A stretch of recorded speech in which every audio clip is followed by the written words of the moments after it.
Hello guys, कैसे हैं आप सभी लोग। आशा करते हैं सभी लोग अच्छे होंगे। Welcome to my channel academic heart with HP sir में आप लोगों का स्वागत है। सफलता आपकी संकल्प हमारा के थ्रू ये सीरीज आप लोगों के सामने भारत के प्रमुख पठारों के बारे में कुछ डिस्कस करेंगे, महत्वपूर्ण पॉइंटों को लेकर।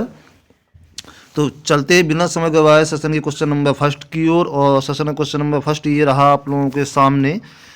भारत के प्रमुख पठारों के बारे में पढ़ने वाले हैं हम लोग, और यहाँ से कुछ मोस्ट इम्पोर्टेंट पॉइंट उठाए गए हैं जो कि आपके एग्जाम की दृष्टि को देखते हुए। और सेशन पे जो पहली बार विजिट कर रहे हैं प्लीज़ सेशन को सब्सक्राइब कर लें, बेल आइकन को प्रेस करें ताकि समय पे आपको नोटिफिकेशन मिलता रहे। देखते हैं पहले पठार के बारे में। तो मालवा का पठार देखते हैं। मालवा का पठार आप लोगों ने पढ़ा होगा, सुना होगा। यह एक कैसा त्रिभुजाकार पठार है।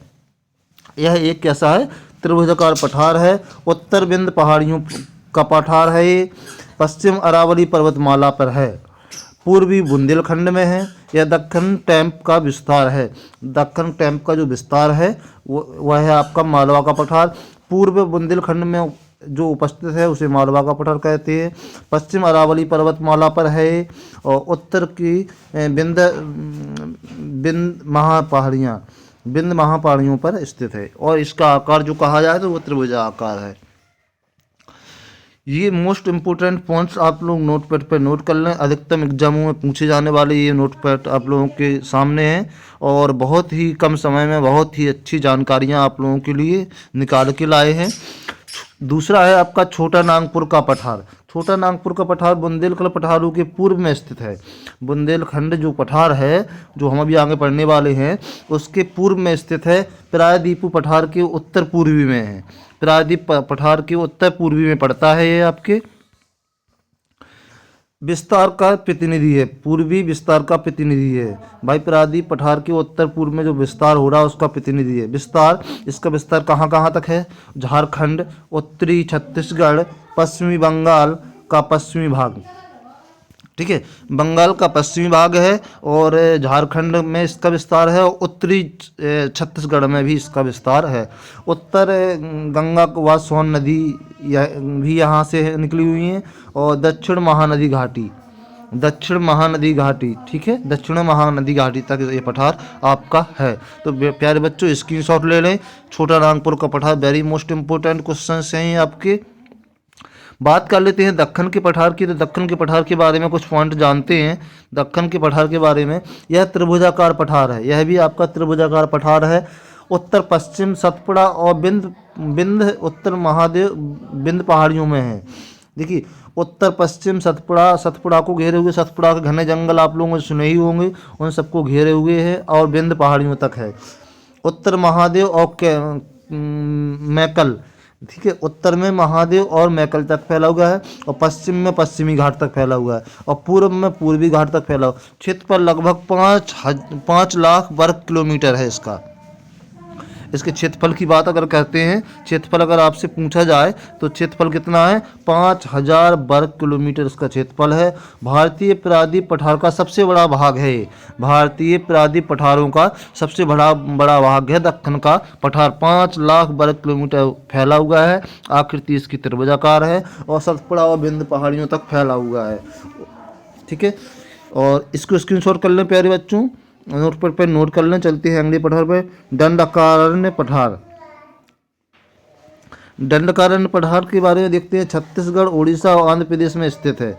यह आपके छत्तीसगढ़, उड़ीसा और आंध्र प्रदेश तक फैला हुआ है, और आबूमाड़ पहाड़ियों में भी फैला। पश्चिम में आबूमाड़ पहाड़ियों तक फैला हुआ है, पूर्व में उत्तरी घाट तक, और धारवाड़ चट्टानों से निर्मित है। यह कौन सी धारवाड़ चट्टानें जो होती हैं उनसे निर्मित है ये आपका दंडकारण्य पठार का। प्यारे दोस्तों स्क्रीनशॉट जरूर ले लें। यस प्यारे दोस्तों, सेशन को लाइक कर दें, शेयर कर दें, और कमेंट कर दें। चैनल पे जो पहली बार विजिट कर रहे हैं प्लीज़ चैनल को सब्सक्राइब जरूर कर लें। अब हम बात कर रहे थे बुंदेलखंड के पठार की। तो बुंदेलखंड का पठार देख लेते हैं। मैकल पर्वतमाला के पूर्व में स्थित है। मैकल पर्वतमाला के पूर्व में स्थित है बुंदेलखंड का पठार। उत्तर में सोन नदी तक है।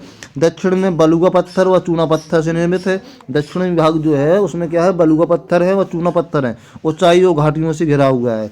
बहुत अधिक ऊंचाइयां हैं और बहुत अधिक घाटियां हैं इसमें बुंदेलखंड के पठार में। प्यारे दोस्तों समझ में आ गया होगा।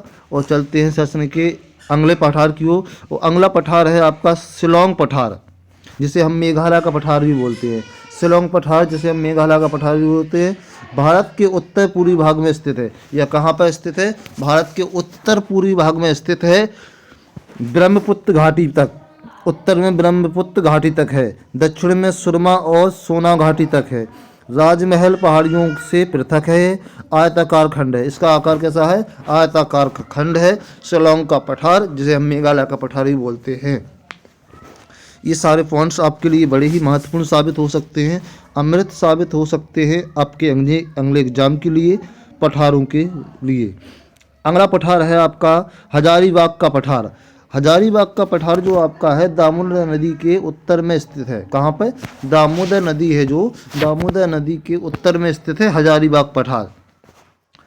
पारसनाथ पहाड़ियों सहित अनेक पहाड़ियाँ इसमें सम्मिलित हैं। इसमें बहुत सारी पहाड़ियाँ, छोटी बड़ी पहाड़ियाँ सम्मिलित हैं, जैसे कि पारसनाथ पहाड़ी है तो वह भी इसी में सम्मिलित है। और दामोदर नदी के उत्तर में स्थित है हजारीबाग का पठार, वेरी मोस्ट इम्पोर्टेंट है।